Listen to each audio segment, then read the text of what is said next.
শেখ হাসিনার সময় বাংলাদেশ দুর্নীতি সাগরে নিমজ্জিত ছিল বললেন ডক্টর ইউনূস। পাচারকৃত অর্থ ফিরিয়ে আনতে যুক্তরাষ্ট্রের সহায়তা কামনা। অন্তর্বর্তী সরকারের অগ্রাধিকার খাতে $200 মিলিয়ন দিচ্ছে যুক্তরাষ্ট্র। $100 কোটি ঋণ সহায়তার ঘোষণা বিশ্বব্যাংকের। জুলাই আন্দোলনে বিএনপির 422 নেতাকর্মী নিহত হয়েছে জানালেন মির্জা ফখরুল। রাষ্ট্র সংস্কার পূর্বক দ্রুত নির্বাচনের তাগিদ। এবং ভাদ্রের বৃষ্টিতে রাজধানীতে নাগরিক ভোগান্তি চরমে, বিপাকে শ্রমজীবী ও অফিসগামীরা। কাল থেকে স্বাভাবিক হতে পারে আবহাওয়া পরিস্থিতি।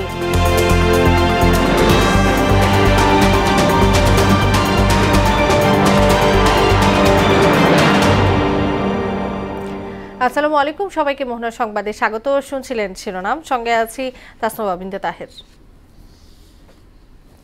এবার বিস্তারিত।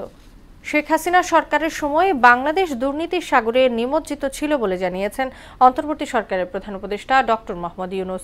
দুর্নীতির মাধ্যমে পাচার হওয়া অর্থ ফিরিয়ে আনা সরকারের চ্যালেঞ্জ মন্তব্য করে এতে যুক্তরাষ্ট্রের সহায়তাও চান তিনি। সকালে রাষ্ট্রীয় অতিথি ভবন যমুনায় যুক্তরাষ্ট্রের উচ্চ পর্যায়ের প্রতিনিধি দলের সঙ্গে বৈঠকে প্রধান উপদেষ্টা এর সহায়তা চান। এ সময় ডক্টর ইউনূসের নেতৃত্বের প্রশংসা করে মার্কিন ট্রেজারি বিভাগের সহকারী সচিব ব্রেন্ট নিম্যানের নেতৃত্বে প্রতিনিধি দলটি জানায়, বাংলাদেশের সংস্কার এজেন্ডাকে সমর্থন করছে ওয়াশিংটন। সংস্কারের জন্য প্রযুক্তিগত এবং আর্থিক সহায়তা দিতে হোয়াইট হাউস প্রস্তুত বলেও জানায় প্রতিনিধি দল। এদিকে প্রথমবারের মতো সেনা সদর পরিদর্শন করলেন অন্তর্বর্তীকালীন সরকারের প্রধান উপদেষ্টা ডক্টর মোহাম্মদ ইউনূস। বিকেলে সেনা সদরে পৌঁছালে সেনাবাহিনী প্রধান general Wakeruzzaman OSP SGP PSC তাকে স্বাগত জানান। পররাষ্ট্র উপদেষ্টা তৌহিদ হোসেন, স্বরাষ্ট্র উপদেষ্টা অবসরপ্রাপ্ত লেফটেন্যান্ট জেনারেল জাহাঙ্গীর আলম চৌধুরী, প্রধান উপদেষ্টা প্রতিরক্ষা ও জাতীয় সংহতি উন্নয়ন বিষয়ক বিশেষ সহকারী অবসরপ্রাপ্ত লেফটেন্যান্ট জেনারেল আব্দুল আজিজ, মন্ত্রিপরিষদ সচিব মাহবুব হোসেন, নৌবাহিনী ও বিমান বাহিনী প্রধান সহ ঊর্ধ্বতন সামরিক বেসামরিক কর্মকর্তারা এতে উপস্থিত ছিলেন। এ সময় প্রধান উপদেষ্টাকে জাতীয় নিরাপত্তার গুরুত্বপূর্ণ বিষয়াদি সম্পর্কে অবহিত করা হয়।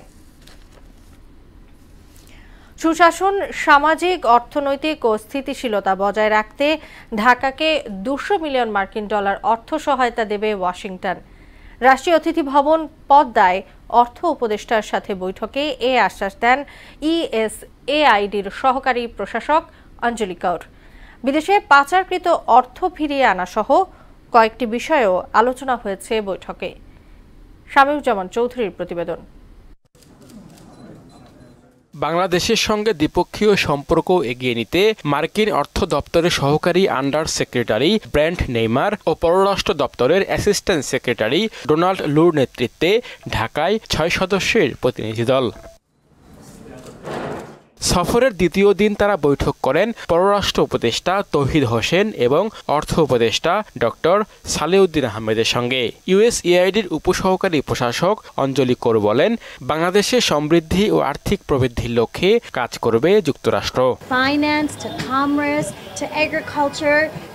And I want to say that it's been, and the foreign ministry, and I want to say it's been such a pleasure to be able to have these conversations, and we know that collaboratively we'll be able to work together even more closely. আলোচনা হয় বিদেশে পাচার হওয়া অর্থ ফিরিয়ে আনা সহ বেশ কয়েকটি বিষয়ে। কারিগরি সহায়তা বা বাজার এক্সপ্লোর করার এই সমস্ত আলোচনা হয়েছে। ওরা বলেছে আমরা ডেফিনিট কর্ম পরিকল্পনা নিয়ে আমরা এগোবো, এগুলো তারা এবারে সহযোগিতা করার আশ্বাস দিয়েছে। এরপর পররাষ্ট্র মন্ত্রণালয় কর্মকর্তাদের সঙ্গে বৈঠক করে মার্কিন প্রতিনিধি দল। বৈঠক শেষে বিস্তারিত তুলে ধরেন পররাষ্ট্র সচিব। অগ্রাধিকার বিবেচনায় আর্থিক খাত ও রাজস্ব খাতের সংস্কার, এ বিষয়ে যুক্তরাষ্ট্রের সম্ভাব্য সহযোগিতার ক্ষেত্র, দ্বিপাক্ষিক বাণিজ্য ও বিনিয়োগ বৃদ্ধি, শ্রম পরিবেশ, মানবাধিকার সুরক্ষা, রোহিঙ্গা মানবিক সহায়তা সহ নানা বিষয়ে আমরা আলাপ আলোচনা করেছি। এছাড়া অর্থনৈতিক সম্পর্ক বিভাগ এবং ইউএসএআইডির মধ্যে বার্ষিক সহযোগিতা চুক্তিটি আজকে স্বাক্ষরিত হয়েছে। অন্তর্বর্তী সরকারের আমলে ঢাকা ওয়াশিংটন বৈঠকে অর্থনৈতিক সম্প্রসারণ, প্রাতিষ্ঠানিক সক্ষমতা বৃদ্ধি, মানবাধিকার সমুন্নত রাখা এবং জলবায়ু পরিবর্তনের ঝুঁকি মোকাবেলায় সহায়তার বিষয়গুলো উঠে আসে। অন্তর্বর্তীকালীন সরকারের সাথে তারা একযোগে কাজ করতে চান। শামীমুজ্জামান চৌধুরী, মোহনা সংবাদ, ঢাকা। এদিকে বাংলাদেশকে প্রায় 100 কোটি ডলার ঋণ সহায়তা দেওয়ার ঘোষণা দিয়েছে বিশ্বব্যাংক, যা দেশি মুদ্রায় দাঁড়ায় 11,954 কোটি টাকা। আর্থিক খাত সংস্কারে এই ঋণ দেওয়ার কথা জানানো হয়। বাংলাদেশ ব্যাংকের নির্বাহী পরিচালক ও মুখপাত্র হুসনে আরা শিখা এ তথ্য জানান। 100 কোটি ডলারের মধ্যে পলিসি বেসড ঋণ হিসেবে 75 কোটি ডলার এবং ইনভেস্টমেন্ট লোন ও গ্যারান্টি ফ্যাসিলিটি হিসেবে 25 কোটি ডলারের ঋণ সহায়তা দেওয়া হবে। ডিসেম্বরের মধ্যে বিশ্বব্যাংকের বোর্ডে এই ঋণ অনুমোদন হওয়ার কথা। মুক্তিযুদ্ধ না করেও যারা মুক্তিযোদ্ধা সনদ নিয়েছেন তাদের বিরুদ্ধে ব্যবস্থা নেওয়ার কথা জানিয়েছেন মুক্তিযুদ্ধ বিষয়ক এবং দুর্যোগ ব্যবস্থাপনা উপদেষ্টা ফারুক আজম। বলেন, মুক্তিযোদ্ধা কোটায় সরকারি এবং আধা সরকারি প্রতিষ্ঠানে কতজনের চাকরি তার একটি তালিকা প্রস্তুত করা হচ্ছে। পরবর্তীতে সে তালিকা জাতির সামনে তুলে ধরা হবে। দুপুরে সচিবালয়ে অস্ট্রেলিয়ান হাই কমিশনারের সাক্ষাৎ শেষে সাংবাদিকদের সঙ্গে আলাপে এসব কথা বলেন উপদেষ্টা। ফেনীর বন্যায় ক্ষয়ক্ষতির পরিমাণ এখনও নিরূপণ হয়নি উল্লেখ করে বলেন, এতে আরও 1 সপ্তাহ লাগবে। মুক্তিযোদ্ধা সন্তানের কোটায় সরকারি এবং আধা সরকারি প্রতিষ্ঠানে কতজনের চাকরি হয়েছে তার একটি তালিকা প্রস্তুত করা হচ্ছে। তালিকা প্রস্তুত হয়ে যাওয়ার পরে আশা করি আমরা আপনাদের সামনে হাজির হব, আপনাদেরকে পুরো বিষয়টি জানাবো। যদি কেউ মুক্তিযোদ্ধা না হয়ে মুক্তিযোদ্ধা সুবিধাদি গ্রহণ করে থাকে, এটা তো শাস্তিযোগ্য অপরাধ, এটা তো প্রতারণা করেছে জাতির সাথে। যেটা না, যারা সত্যিকারের মুক্তিযোদ্ধা তারা অপমানিত বোধ করছে এই বিষয়টা নিয়ে। গণতন্ত্র পুনরুদ্ধারের আন্দোলনে বিএনপির অবদানকে খাটো করে দেখার কোনো সুযোগ নেই। জুলাই আন্দোলনে দলটির 422 জন নেতাকর্মী নিহত হয়েছেন। সকালে রাজধানী গুলশানে বিএনপির পক্ষ থেকে আয়োজিত সংবাদ সম্মেলনে এসব কথা বলেন বিএনপি মহাসচিব মির্জা ফখরুল ইসলাম আলমগীর। রাষ্ট্র সংস্কার করে দ্রুত জাতীয় নির্বাচনের জন্য অন্তর্বর্তী সরকারকে তাগিদ দেন তিনি। আরো জানাচ্ছেন হুমায়ুন কবির। সাংবাদিক বন্ধুগণ, আসসালামু আলাইকুম। আন্তর্জাতিক গণতন্ত্র দিবস উপলক্ষে গুলশানে দলীয় চেয়ারপারসনের রাজনৈতিক কার্যালয়ে সংবাদ সম্মেলনের আয়োজন করে বিএনপি। সংসদীয় গণতন্ত্র প্রতিষ্ঠার মাধ্যমে এই সময় আওয়ামী লীগের 1.5 দশকের শাসনামলে বিএনপি নেতাকর্মীদের উপর নির্যাতনের চিত্র তুলে ধরেন বিএনপি মহাসচিব। এই বিজয়ের পেছনে রয়েছে অসংখ্য নির্যাতিত মানুষের বেদনার অপ্রকাশিত ইতিহাস। গুম হওয়া ছেলের ফেরার প্রতীক্ষায় ব্যথাতুর মায়ের ডাক, স্বামী হারানো বেদনা বিধুর স্ত্রীর অনন্ত আর্তনাদ, পঙ্গু বাবার জন্য সন্তানের হৃদয় বিদারক হাহাকার, আর কারাগারে বন্দী ভাইয়ের জন্য বোনের নীরব প্রার্থনা। বিভিন্ন প্রতিবেদন অনুযায়ী জুলাই গণহত্যায় 13 আগস্ট পর্যন্ত সমগ্র বাংলাদেশের শহীদ হন 875 জন মানুষ, যার মধ্যে কমপক্ষে 422 জন বিএনপি রাজনীতির সঙ্গে জড়িত। ফেসিবাদের দোসররাই পোশাক শিল্পে অস্থিরতার পাশাপাশি ছাত্র জনতার আন্দোলনকে নষ্ট করতে নানাভাবে ষড়যন্ত্র করছে বলেও অভিযোগ করেন মির্জা ফখরুল। এই প্রশাসন এখন পর্যন্ত ফ্যাসিবাদ মুক্ত হতে পারেনি। এত ডিপ রুটেড চলে গিয়েছিল আপনার এদের ফ্যাসিবাদ, ডিপ স্টেটে তৈরি হয়েছিল যে সেখান থেকে আপনার এখন ফ্যাসিবাদ বিরোধী লোকজনকেও খুঁজে বের করা কঠিন হয়েছে। তাও তারা করছেন। ইন্ডাস্ট্রিয়াল বেল্টগুলোতে যে অশান্তি সৃষ্টি করা হচ্ছে, এর পছন্দ তো সুস্পষ্টভাবে ফ্যাসিবাদের দোষরদেরই আপনার ইঙ্গিত আছে, এটা পরিষ্কার হয়েছে, বোঝা যাচ্ছে। অন্তর্বর্তী সরকার দ্রুত সংস্কার কাজ শেষ করে জাতীয় নির্বাচনের ব্যবস্থা করবে এমন আশাবাদও জানান বিএনপি মহাসচিব। ইন্টারিম গভর্নমেন্ট আছে, যে ইন্টারিম গভর্নমেন্ট আমাদেরকে অতি দ্রুত আমাদের সকলের মতামত নিয়েই একটা সংস্কারের মধ্য দিয়ে তারা নির্বাচনে যাবে, যে নির্বাচনটা অবাধ নিরপেক্ষ হবে, জনগণের হাতে ক্ষমতা হস্তান্তর হবে। হুমায়ুন কবির, মোহনা সংবাদ, ঢাকা। সরকারি নির্দেশ মেনে এখনো খোলেনি সাভার আশুলিয়ার অনেক পোশাক কারখানা। এমনকি একদিন আগে খোলা থাকা প্রতিষ্ঠানও রহস্যজনক কারণে বন্ধ থাকতে দেখা গেছে। তবে যেসব কারখানা খুলেছে তার শ্রমিক মালিকরাও উৎকণ্ঠায় রয়েছেন। পোশাক কারখানার নিরাপত্তায় সর্বোচ্চ সতর্ক থাকার কথা জানিয়েছে শিল্প পুলিশ। গাজীপুর থেকে ফিরে আরো জানাচ্ছেন রেজা খান। আমাদেরকে বিবেচনা করতে হবে। শনিবার পোশাক শিল্প মালিকদের সংগঠন বিজিএমইএ এর সঙ্গে বৈঠকে রোববার থেকে পুরোদমে শিল্প কারখানা খোলার নির্দেশ দেন শিল্প ও শ্রম উপদেষ্টা। আগামীকাল ফ্যাক্টরি চলার জন্য কথা হয়েছে। যদিও সরকারি নির্দেশ উপেক্ষা করে এখনো বন্ধ আছে সাভার, আশুলিয়া, গাজীপুরের অনেক কারখানা। অনির্দিষ্টকালের জন্য বন্ধ, এটা তো কোনো বন্ধর ভিতরে পড়ে না। খোলার পরে আর কোনো আন্দোলন চলবে না। আপনারা যে আগুন লাগাচ্ছেন বা ভাঙচুর করছেন, এতে শুধু মালিক ক্ষতিগ্রস্ত নয়, এতে কিন্তু আপনারা ক্ষতিগ্রস্ত। আবার আশ্চর্যের বিষয় হলো শনিবার খোলা ছিল এমন কারখানাও রোববার খোলেনি। আজকের থেকে অনির্দিষ্টকালের জন্য বন্ধ। গতকালকে ডিউটি করছি, রাত্রে মেসেজ গেছে ফ্যাক্টরি অনির্দিষ্টকালের জন্য বন্ধ। কালকে কিন্তু আমরা ডিউটি করে গেছি, আমরা ডিউটি যাই। এদিকে সরকারি নির্দেশনা মেনে বেশিরভাগ কারখানা খুললেও উদ্বেগ কাটছে না সংশ্লিষ্টদের। চারদিকে যে ধরনের আমরা নিউজ পাচ্ছি প্রতিনিয়ত, এতে আসলে কপালে চিন্তার ভাঁজ, উদ্বেগ, উৎকণ্ঠা যেন আমাদের পিছন ছাড়ছে না। কোনো গ্যামজাম চাই না, আমি চাই সুন্দর মতো এগিয়ে যে কাজ করতে। সরকারকে যথাযথভাবে সবারই সহযোগিতা করতে হবে। কারখানার নিরাপত্তায় নিয়োজিত আছে আইন শৃঙ্খলা বাহিনী। কিছু কিছু দাবি শ্রমিক পক্ষ দাবিগুলো মানে নাই, যে দাবিগুলো সেই দাবি নিয়ে তারা একটু উচ্ছৃঙ্খল ভাব দেখাচ্ছে মালিকের সামনে। মালিক নিরাপত্তার স্বার্থে গার্মেন্টস কয়েকদিন বন্ধ রাখছে, আবার ওপেন করে দেবে। অর্থনীতি রক্ষায় পোশাক শিল্পের বিরুদ্ধে ষড়যন্ত্র সম্পর্কে সচেতন থাকার তাগিদ দিয়েছেন শিল্প সংশ্লিষ্টরা।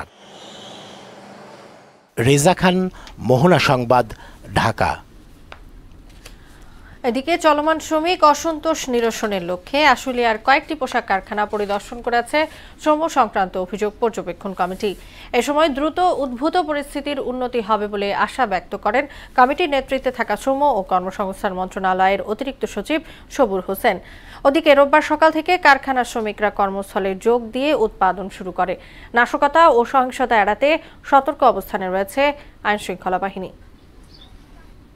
আমরা রাস্তায় না নেমে আমরা ফ্যাক্টরিতে দাবি দেওয়াগুলো যাতে জানাতে পারি, সেটা সরকারের কাছে যাতে আমরা পৌঁছাতে পারি এবং বিভিন্ন শিল্প সেক্টরের যারা নেতৃত্ব দিচ্ছেন তাদের কাছে যাতে পৌঁছাতে পারি, সেই লক্ষ্যে এই কমিটি গঠিত হয়েছে। আশুলিয়ায় আপনারা জানেন বেশ কয়েকদিন ধরে শ্রম অসন্তোষ চলছে। এই অসন্তোষের কারণ উপলব্ধি করা এবং সেগুলো সরকারের দৃষ্টিতে আনা, সমাধানের চেষ্টা করা, সেটাই আমাদের লক্ষ্য। সারা দেশে গত 24 ঘন্টায় ডেঙ্গু আক্রান্ত হয়ে 486 জন হাসপাতালে ভর্তি হয়েছে। এই সময়ের মধ্যে মারা গেছে একজন। চলতি বছর এখন পর্যন্ত ডেঙ্গুতে মৃত্যু হয়েছে 107 জনের এবং হাসপাতালে ভর্তি হয়েছে 19,075 জন। এ নিয়ে সেপ্টেম্বর মাসের প্রথম 15 দিনে ডেঙ্গুতে মৃত্যু হলো 24 জনের এবং হাসপাতালে ভর্তি হয়েছে 6,234 জন। রোববার স্বাস্থ্য অধিদপ্তরের হেলথ ইমার্জেন্সি অপারেশন সেন্টার ও কন্ট্রোল রুম থেকে এ তথ্য জানা যায়। স্বাস্থ্য অধিদপ্তর জানায়, সারা দেশের বিভিন্ন সরকারি বেসরকারি হাসপাতালে বর্তমানে 1,981 জন ডেঙ্গু রোগী ভর্তি আছে, যার মধ্যে ঢাকায় 1,336 জন এবং বাকি 645 জন ঢাকার বাইরে। ভাদ্রের বৃষ্টিতে বিপর্যস্ত জনজীবন। সবচেয়ে বেশি বিপাকে পড়েছে শ্রমজীবী মানুষ।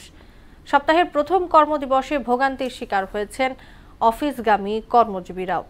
তবে আবহাওয়াবিদ খন্দকার হাফিজুর রহমান বলছেন, সারাদিন বৃষ্টি অব্যাহত থাকলেও কাল পরিস্থিতি স্বাভাবিক হতে পারে। মনিরুল ইসলামের প্রতিবেদন। বঙ্গোপসাগরে সৃষ্ট গভীর নিম্নচাপটি স্থল নিম্নচাপে পরিণত হয়ে অবস্থান করছে যশোর ও খুলনা অঞ্চলে। ক্রমেই তা পশ্চিমবঙ্গের দিকে অগ্রসর হচ্ছে, তাই বৃষ্টির মাত্রাও কমছে। তবে উপকূলীয় অঞ্চলের ভারী ও অতি ভারী বৃষ্টিপাতের প্রভাবে সারা দেশেই গুঁড়ি গুঁড়ি বৃষ্টি পড়ছে। রাজধানীর বিভিন্ন এলাকায় পরিস্থিতি ছিল ভিন্ন ভিন্ন। সিগন্যালগুলোতে গাড়ির চাপ থাকলেও পুরো ঢাকায় গণপরিবহনের তীব্র সংকট। নিরুপায় অফিসগামী অধিকাংশ মানুষই ছাতা মাথায় যাচ্ছে গন্তব্যে। অনেকেই অপেক্ষা করছেন যানবাহনের। বৃষ্টির জন্য রাস্তায় বেরোতে খুব কষ্ট হচ্ছে। রাস্তায় প্রচন্ড যানজট, পানি রাস্তায়, এগুলা নিয়মকানুন আমাদের মেনে চলতে অনেক কষ্ট হচ্ছে। টানা বৃষ্টিতে ভোগান্তিতে পড়েছেন রিকশা চালক, ফুটপাতের ভাসমান দোকানি এবং নিম্ন আয়ের মানুষ। জীবন জীবিকার তাগিদে বৃষ্টিতে ভিজেই রিকশা চালাতে দেখা গেছে অনেককেই। সেই ভাড়া নাই, টাকটু হইতেছে এইটা আর কি, জীবন বাঁচতেছে। আজ 3 দিন 4 দিন ধরে তো বসে খাইতেছি, তা একদিন আয় বসে রয়েছি না, আমরা খাইতে পারতেছি না। লোকজন বাইরে এলেন, আমরা একজনে নিয়ে গেলাম, আমাকে 2 টাকা আয় নেবো, ঠেকা পড়ে আইছি, পেট তো চালাই দেবো। এই বৃষ্টির ভিতরে না 10-15 হাজার মাল লইছি, মাল যদি বেচতে না পারি, মালগুলো পচবো, আঙ্গুল লস, মাহাজনের লস, না বেচতে পারলে তো টাকা পয়সা দিব না। অন্যান্য দিন একটু ভালোই বেচা কেনা হয়েছে, মানুষজন রাস্তায় আইছে, অনরম বেচাকেনা নাই। আবহাওয়া অফিস বলছে রোববার বৃষ্টি অব্যাহত থাকলেও সোমবারের মধ্যে পরিস্থিতি স্বাভাবিক হবে। এই নিম্নচাপটার প্রভাবে কিন্তু সারা দেশে বৃষ্টিপাত অব্যাহত রয়েছে, বিশেষ করে দেশের দক্ষিণাঞ্চলে এবং মধ্যাঞ্চলে। আজকে সারাদিনই বৃষ্টিপাতটা থাকবে, তবে আমরা আশা করছি আগামীকাল থেকে বৃষ্টিপাতের পরিমাণটা অনেকাংশেই কমে আসবে। সমুদ্র বন্দরগুলোকে 3 নম্বর স্থানীয় সতর্কতা সংকেত আর নদী বন্দরগুলোকে 2 নম্বর সংকেত দেখিয়ে যেতে বলেছে আবহাওয়া অধিদপ্তর। সমুদ্র বন্দরগুলোর জন্য আমরা 3 নম্বর স্থানীয় সতর্ক সংকেত জারি করতে বলেছি। মনিরুল ইসলাম, মোহনা সংবাদ, ঢাকা।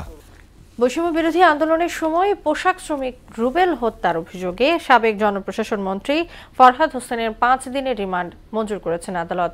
দুপুরে তাকে আদালতে হাজির করে মামলার তদন্ত কর্মকর্তা 7 দিনের রিমান্ড চেয়ে আবেদন করেন।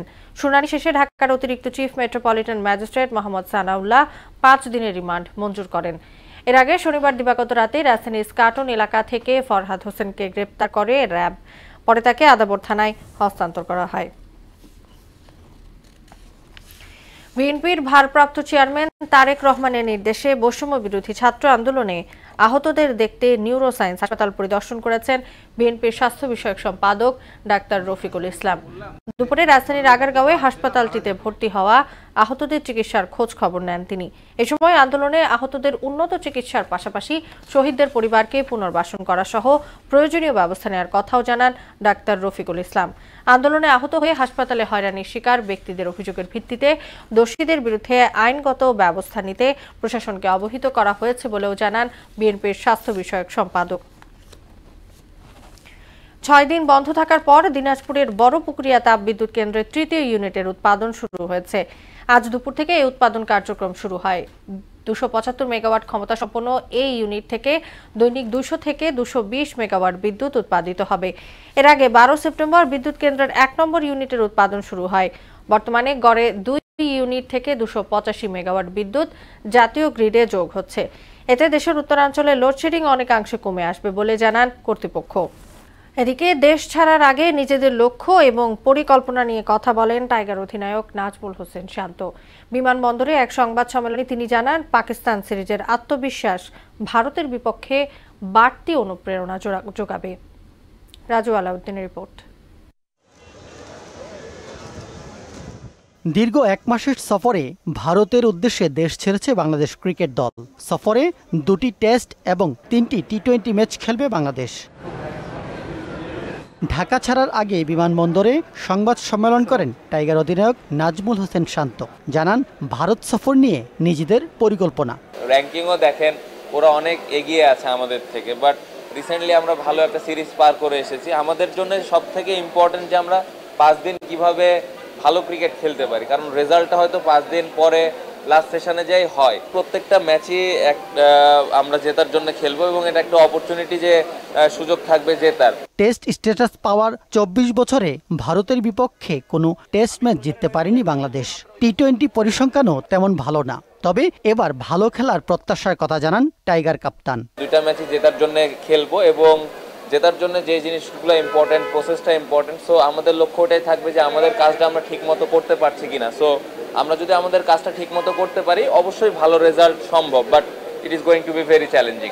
চেন্নাইয়ে প্রথম টেস্ট 19 সেপ্টেম্বর আর কানপুরে শেষ টেস্ট মাঠে গড়াবে 27 সেপ্টেম্বর। সাদা পোশাক লড়াই শেষে 3 ম্যাচ টি-20 সিরিজে মুখোমুখি হবে দু দল। যদিও ব্যাটিংয়ে রান করতে পারেননি, বাট আমার মনে হয় প্রিপারেশন খুব ভালো হয়েছে ওনার এবং আমি আশা করি যে এই সিরিজে উনি ভালো কিছু করবেন। 6 অক্টোবর প্রথম টি-20 হবে গোয়ালিয়রে, 9 অক্টোবর দিল্লিতে হবে দ্বিতীয় এবং 12 অক্টোবর হায়দ্রাবাদে হবে তৃতীয় ও শেষ টি-20। আমার পার্সোনাল লক্ষ্য বাংলাদেশ টিম জিতুক। রাজু আলাউদ্দিন, মোহনা সংবাদ, ঢাকা। নারী এ দলের তৃতীয় টি-20তে স্বাগতিক শ্রীলঙ্কাকে 10 রানে হারিয়ে 2 ম্যাচ হাতে রেখে সিরিজ জিতে নিল বাংলাদেশ। কলম্বোর সিংহলীজ স্পোর্টস ক্লাব মাঠে টস জিতে ব্যাট করতে নেমে 9 উইকেটে 97 রান করে সফরকারীরা। সর্বোচ্চ 26 রান করেন দিলারা আক্তার। লঙ্কান বোলারদের মধ্যে 4টি উইকেট নেন মালশা সিহানি। জবাবে ব্যাট করতে নেমে 2 উইকেট হাতে রেখে জয়ের কাছাকাছিতে গিয়েও শেষে স্বাগতিকদের থামতে হয় 87 রানে। মারুফা ও নাহিদা নেন 2টি করে উইকেট। শেষ করব মোহনা সংবাদ, যাবার আগে সুনামগুলো জানিয়ে দিচ্ছি আরো একবার।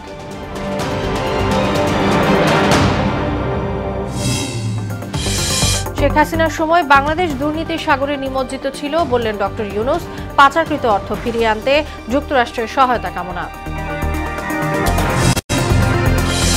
অন্তর্বর্তী সরকারের অগ্রাধিকার খাতে $200 মিলিয়ন দিচ্ছে যুক্তরাষ্ট্র। $100 কোটি ঋণ সহায়তার ঘোষণা বিশ্বব্যাংকের।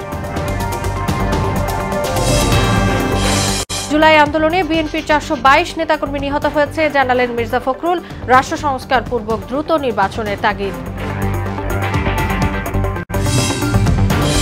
এবং ভাদ্রের বৃষ্টিতে রাজধানীতে নাগরিক ভোগান্তি চরমে, বিপাকে শ্রমজীবী ও অফিসগামীরা। কাল থেকে স্বাভাবিক হতে পারে আবহাওয়া পরিস্থিতি। এই ছিল মোহনা সংবাদে। পরবর্তী সংবাদ রাত 12টায়। মোহনার সবশেষ খবর জানতে ভিজিট করুন www.mohana.tv। সংবাদ দেখতে পান ফেসবুক ও ইউটিউবেও। এতক্ষণ সঙ্গে থাকার জন্য সবাইকে ধন্যবাদ।